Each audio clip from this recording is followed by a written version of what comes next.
Saudara, Kementerian Sosial memberi perhatian pada kasus pengusiran dan kekerasan yang dialami Elina Wijayanti, seorang lansia berusia 80 tahun di Surabaya, Jawa Timur. Polisi juga telah menetapkan 2 tersangka yang membongkar rumah nenek Elina tanpa keputusan pengadilan.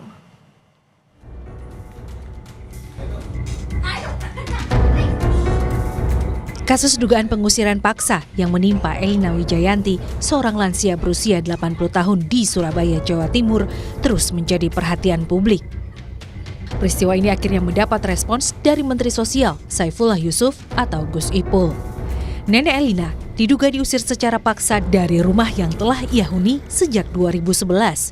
Pengusiran itu disertai pembongkaran bangunan tanpa adanya putusan pengadilan. Peristiwa itu memicu keprihatinan luas, terutama terkait perlindungan terhadap kelompok rentan seperti lansia. Mensos menyatakan, setiap persoalan yang menyangkut hak dan perlindungan warga negara, khususnya lansia, harus ditangani sesuai prosedur dan hukum. Ini disampaikan Gus Ipul saat kunjungannya ke Geraha Unesa, Surabaya, Senin kemarin. Gus Ipul juga mengingatkan masyarakat agar tidak mudah terprovokasi dan menyerahkan penanganan kasus ini kepada aparat penegak hukum. Mari lansia, anak-anak, penyandang disabilitas itu adalah kelompok-kelompok rentan yang kita lindungi. Harus kita fasilitasi, kita berikan perlindungan. Kalau memang ada masalah, selesaikan dengan baik ya, supaya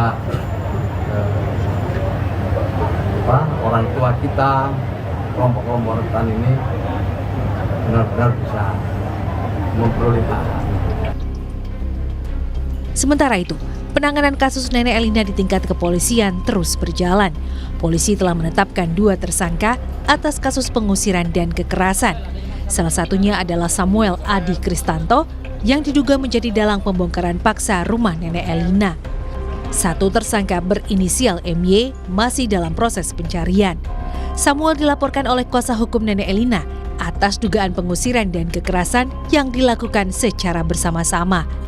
Samuel mengklaim sebagai pemilik sah bangunan, sementara nenek Elina menegaskan tidak pernah menjual rumah ataupun tanah yang ditempatinya.